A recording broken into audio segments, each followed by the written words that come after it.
Yo, what's up? Magandang hapon. Ito po, happy Sunday everyone. Mga kabayan nating OFW all over the world, kabayan natin sa Pilipinas, Luzon, Visayas, Mindanao, at siyempre sa aking viewers, subscriber, all sponsors na nagmamahal sa aking YouTube channel, sa mga hindi nag-skip ng patalastas. Maraming salamat po sa inyong lahat, at siyempre sa mga nagtiwala sa aking sponsor.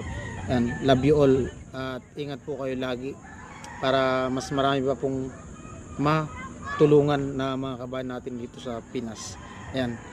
At ayan, bali 5:27 na ng hapon. Galing ako dyan sa sentro. May ano lang ako, chinik lang ako. At gusto ko lang pong pasalamatan. Actually, salamat na ako dun sa vlog kay Kuya Nuli. At siyempre gusto ko rin personal na magpasalamat dito sa aking YouTube channel. Siyempre, lalo na hindi ganun ka, anong tawag yan, kung hindi basta-basta ang binigay sa akin, no? Hindi basta lang na pera, kumbaga may halaga talaga, malaking halaga. At salamat ng marami kay Kuya Jojo sa binigay sa akin na cash, yung inabot nga sa akin ni Kuya Nuli nung nakaraan, at 25,000. So ayan. At siyempre lalo na sa mga sponsor na nagpapaabot din sa akin ng biyaya, hindi ko gaanong isipin yung yung panggas. Siyempre kung may mag-abot, salamat. Kung wala, salamat din po. Kasi kahit paano, kumikita naman ako. Hindi naman sa sa nagmamayabang. Kahit paano kumikita po ako. Meron po akong sinasahod, at hindi nga lang ganun kalaki, no? Kasi nga kung depende kasi yun sa vlog, depende sa sipag mo mag-upload, at depende sa vlog mo kung maganda ba yung views. At laking pasalamat ko sa mga sponsor, viewers na hindi nag-skip ng patalastas, syempre lalo na yung mga extra vlog ko na medyo okay yung views. And laking pasalamat ko po dun sa sa mga sponsor na nagtiwala sa akin na ganito ang gawin mo, sa iabot mo to kay ganyan. Ayan, maraming salamat sa tiwala, syempre, no? At yung nga pong binigay sa akin ni Kuya Jojo na pera na 25,000, sa ikalawang pagkakataon may nag-abot sa akin ng ganun kalaki, no? Although yun nung unang natanggap ko, itong motorbike na to galing kay Kuya Neil Nolasco, at siyempre shoutout kay Ma'am Neresa. Ito sa kanya to, lahat ng gastos dito sa motor na to, itong ginagamit ko, sa kanya yung down payment, sa kanya yung hulog monthly, yung usapan, umabot siya ng 1.5 year.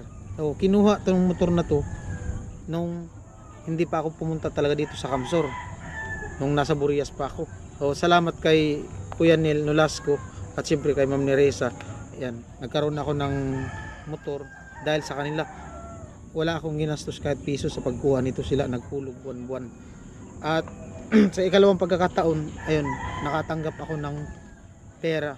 Totoo, first time, sa ikalawang pagkataon, kumbaga parang na hindi yun first time, kasi yung binigay sa akin ni Kuya Neil na to, buwan-buwan naman to, hinulugan.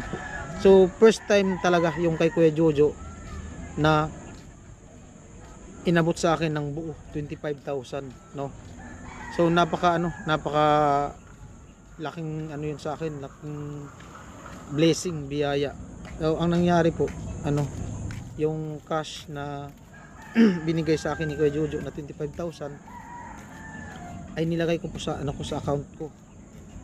Nilagay ko sa account ko para di ko magastos, kasi kahit paano po nagtatabi ako ng pera pa kunti-kunti, kasi isa po sa pangarap ko talaga na magkaroon ng sariling lupa, kumbaga magkaroon ng sariling properties, kahit maliit lang. At least masasabi kong sa akin talaga, kasi mahirap kasi yung yung may bahay ka nga, hindi mo man lupa. Mahirap yung magkaroon ng problema, agad-agad kang paalisin na may-ari ng lupa. Yun yung masaklap. no? Paano kung wala kang malipatan? Sayang din yung bahay mo. May mga nag-comment din na ano daw, mag-ipon daw ako. Nagtatabi po ako ng pera, pero hindi po ganun kalaki yun kasi magkano lang naman ang sinasahod ko. Depende pa sa vlog nga yun, depende sa views. Lalo na po ngayon, medyo ano yung vlog, kailangan mo magsipag mag-upload. So, ginagawa ko naman kahit paano, inaano ko talaga makapag-upload ng ganyan na vlog. At yun nga lang, mababa talaga ang revenue ngayon. Tapos ano pa, yung may nag-comment na dapat daw magpagawa ko ng bahay. Meron po akong pinagawang bahay. May bahay po ako sa ano, may bahay po kami. Pero kung hindi ko inaangkin yung naipagawa kong bahay noon, kasi naandyan sila mama, naandyan pa yung kapatid ko. Ano po yun, yung kung nakita nyo dun sa vlog ko, yung bahay na yun, ano po yun, semento, paikot. Pero yung lupa na yun, hindi po talaga sa amin yun. Tsaka hindi ko inaangkin yung bahay na yun kasi naandyan pa silang mama nga, yung kapatid kong dalawa. Bali, ang inaano ko talaga ngayon, yung pinag-iipunan ko talaga, makaipon ako. Kumpalarin ako, so napaka-bliss kumpalarin ako na matupad ko nga yung gusto kong mangyari. Makaroon ako ng sariling lupa kahit maliit lang. Kumbaga ano lang, yung pang isang bahay, may kunting playground, ayun, may ikot-ikutan sa ano, playground sa harap ng bahay.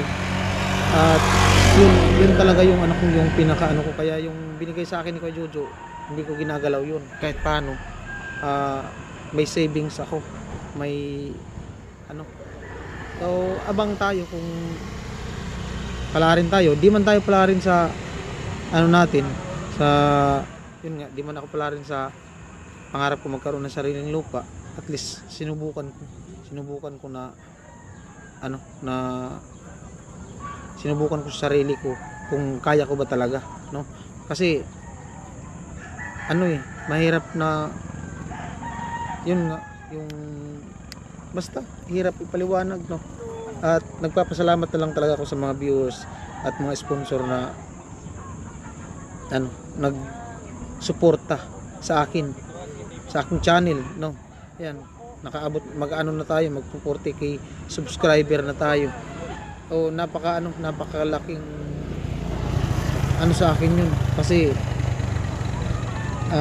mula talaga nung nag-vlog ako, hindi ako bumitaw sa pag-vlog kahit mahina man ang views, mahina man yung revenue. Minsan nga 200 na lang yung views ko dati, pero monetize na ako nun. Pero sa ano yun, yung hindi man sa pagmamayabang, mula nung nag-umpisa talaga ako mag-vlog hanggang na-monetize ako, nakasahod ako. Pumaltos lang akong sahod ng 2 beses. Yun lang talaga yung ano ko, 2 beses akong pumaltos na hindi nakasahod. So ang ginagawa ko noon, mag-vlog, ganito, ganyan, raw vlog, kahit ano lang yung vlog ko. Hindi ako sumuko talaga. At hanggang sa ayun nga, nagkaroon ng opportunity dito sa Kamsor, nagkaroon ng medyo nakilala kami, yung ang buong team kami, lalo na yung channel ko. At syempre ano, laking papasalamat yun sa akin na naandyan po kayo nakasuporta sa amin. Yun lang po yung ano, gusto ko lang pasalamatan and personal dito sa aking YouTube channel, si Kuya Jojo, sa pagpaabot sa akin ng pera. At siyempre hindi lang si Kuya Jojo, pati na yung mga sponsor na nagtiwala sa akin, mga viewers na nagsuporta, naandyan po kayo lagi mula noon hanggang ngayon. Ayan, yung mga tumulong sa akin noon na mga viewers na para ma-monetize ako. Ayan, maraming salamat po sa inyong lahat. At siyempre lalong lalo na kay Ate Astig na misis. Siya talaga yung tumulong para mahit ko yung 4,000 watts hour ko noon. Oo. Pina-play niya dun sa ano niya, sa kapatid niya yata o asawa ng kapatid niya. May internet cafe. Bali, ano niya, pinaplay niya yung mga video ko. Ayun, nahit ko yung 4,000 watts sa hour. Ganun po kahirap noon nung nag-umpisa ako mag-vlog, pambirang buhay. Oh, dinanas ko talaga yan noon nung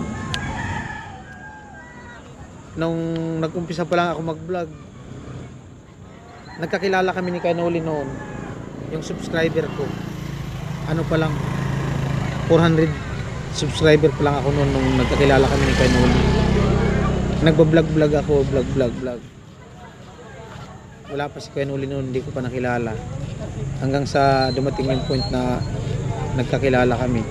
Ayun. Ano pa noon, 2022. Pandemic. Yan, nabanggit ko na din sa mga vlog ko. So, sa mga hindi nakakaalam, yun yung umpisa. Kaya hanggang ngayon, ayan, naadyan pa rin yung suporta sa bawat isa. So maraming salamat pa rin sa inyong lahat. At siyempre sa Sword family, kay Idol Japper, siya naman talaga yung nag-umpisa ng Sword community. Ayan, bilang isang din, solid sword, laking pasalamat ko kay Idol Japper. Siyempre, lalo na sa mga nagsuporta. Ayan, yun lang.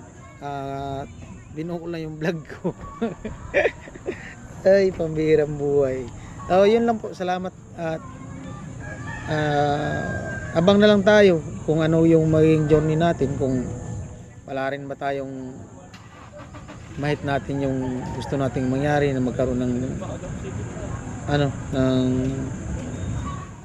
sariling properties, malit na lupa, yung lang, kumbaga, 10 by 10 ganun, 100 square meter. O masaya na ako na ko yun, mahit, maabot. Kung di man, wala tayong magawa kasi hanggang doon na lang talaga siguro.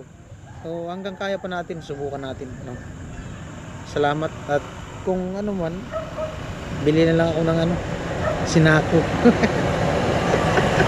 Pambirang buhay. So salamat, baka nagdrama na ako siguro. Yan, na lang, abang-abang na lang sa mga vlog, sa mga the other vlog. So maraming salamat sa patuloy na suporta. Ayan, love you all, ingat tayo, and God bless. Bye bye.